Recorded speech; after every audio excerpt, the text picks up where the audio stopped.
മുന്നോട്ട് പോകാൻ സാധിക്കും എന്നുള്ള അവസ്ഥ നമുക്ക് ഉണ്ടാക്കാൻ സാധിക്കുന്നത്. അതുമാത്രമല്ല, സാർവത്രികമായി ഉന്നത വിദ്യാഭ്യാസ സാഹചര്യങ്ങളടക്കം ലഭ്യമാക്കാൻ കഴിയുന്നത് മതനിരപേക്ഷവും സാമൂഹ്യനീതി സങ്കല്പനങ്ങൾ ഉയർത്തിപ്പിടിക്കുന്നതുമായ ഒരു സാമൂഹ്യ അന്തരീക്ഷവും പ്രത്യേകിച്ച് വിദ്യാലയ അന്തരീക്ഷവും നമുക്ക് ഉറപ്പാക്കാൻ സാധിക്കുന്നത് കൊണ്ടാണ്. ഇന്നിപ്പോൾ ഈ ഉന്നത വിദ്യാഭ്യാസ മേഖലയിൽ സർക്കാരിനെ സഹായിക്കേണ്ട കേന്ദ്രങ്ങൾ എന്ന് പറയാവുന്ന ചാൻസലറെ പോലുള്ള കേന്ദ്രങ്ങളിൽ നിന്ന് തന്നെ വലിയ രീതിയിലുള്ള പ്രതിബന്ധങ്ങൾ ഉന്നത വിദ്യാഭ്യാസ മേഖലയിൽ സൃഷ്ടിക്കപ്പെടുന്നുണ്ട്. നിങ്ങളെല്ലാവരും പത്രങ്ങളും മാധ്യമങ്ങളും ഒക്കെ ശ്രദ്ധിക്കുന്നവരായിരിക്കും. സംസ്ഥാന സർക്കാരാണ് പബ്ലിക് ഫണ്ടഡ് യൂണിവേഴ്സിറ്റികൾക്ക് ആവശ്യമായ എല്ലാവിധ സഹായങ്ങളും ചെയ്തു പോരുന്നത്. ധനസഹായം മാത്രമല്ല, ഭൗതിക സാഹചര്യങ്ങൾ ക്രമീകരിക്കാനും അക്കാദമിക ഉള്ളടക്കം തീരുമാനിക്കുന്ന കാര്യത്തിൽ ഉൾപ്പെടെ നല്ല നിലയിൽ ഈ സ്ഥാപനങ്ങളെ സഹായിച്ചുകൊണ്ട് സർക്കാർ മുന്നോട്ട് പോകുന്നുണ്ട്. വലിയ രീതിയിലുള്ള പിന്തുണയാണ് ഗവൺമെൻറ് പൊതു സർവകലാശാലകൾക്ക് നൽകി വരുന്നത്. പൊതു സർവകലാശാല എന്നാണല്ലോ പറയുന്നത്, പ്രൈവറ്റ് യൂണിവേഴ്സിറ്റി ഇല്ല നമ്മുടെ കേരളത്തിൽ.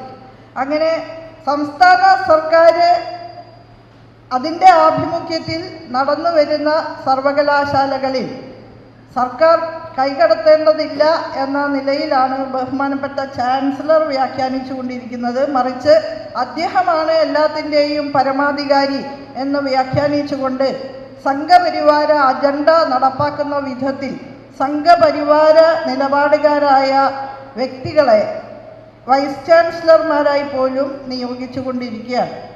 ഗോൾവാൾക്കറിൻ്റെ ചിത്രത്തിനു മുൻപിൽ നമസ്കരിച്ചുകൊണ്ട് നമ്മുടെ VC ചുമതല ഏൽക്കുന്നതിനു വേണ്ടി വന്നു ചേരുന്ന വൈസ് ചാൻസലർമാർ എത്ര കണ്ട് അവർ നമ്മുടെ സെക്യുലർ അന്തരീക്ഷത്തെ കാത്തു സംരക്ഷിക്കാൻ മുൻകൈയെടുക്കും എന്നുള്ളത് കണ്ടറിയേണ്ട കാര്യമാണ്.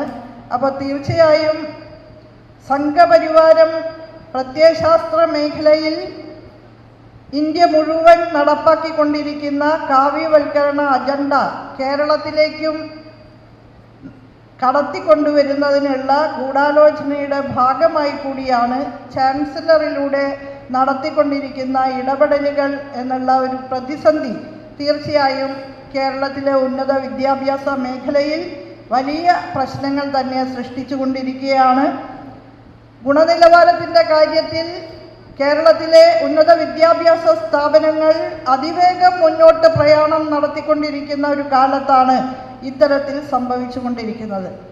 എല്ലാ അക്കാദമിക പ്രവർത്തനങ്ങളും അക്കാദമികേതര പ്രവർത്തനങ്ങൾ പോലും ഏകോപിതമായ രീതിയിൽ ഒരു ഏകോപിത അക്കാദമിക് കലണ്ടർ ഫോളോ ചെയ്തുകൊണ്ട് കൃത്യതയോടെ നടത്തുന്നതിനുള്ള നല്ല ക്രമീകരണങ്ങൾ ഇന്ന് സർവകലാശാലകൾ കൈകോർത്ത് പിടിച്ച് നടത്തിക്കൊണ്ടിരിക്കുന്ന ഒരു സാഹചര്യത്തിൽ മാറ്റത്തിൻ്റെ ആ പുതുവെളിച്ചം നമ്മുടെ ക്യാമ്പസുകളിൽ നവോന്മേഷം വിതറിയിരിക്കുന്ന ഒരു സാഹചര്യത്തിൽ ഇത്തരത്തിലുള്ള കൈകടത്തലുകൾ വലിയ രീതിയിലുള്ള പ്രയാസങ്ങൾ ഉണ്ടാക്കുന്നുണ്ട്.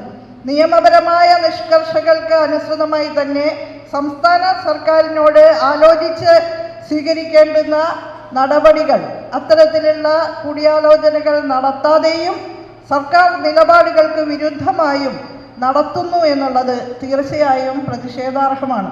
ആ പരിമിതികൾക്കുള്ളിൽ നിന്നുകൊണ്ട് തന്നെയാണ് കൂട്ടായ പരിശ്രമം ആത്മാർത്ഥമായി നടത്തിക്കൊണ്ട് നമ്മുടെ ഉന്നത വിദ്യാഭ്യാസ സ്ഥാപനങ്ങളെയും സർവകലാശാലകളെയും ലോക നിലവാരത്തിലേക്ക് ഉയർത്തുന്നതിന് വേണ്ടി നാം പ്രയത്നിക്കുന്നത്. ആ പ്രയത്നം വിജയം കാണും എന്ന് തന്നെയാണ് ഞാൻ പ്രതീക്ഷിക്കുന്നത്.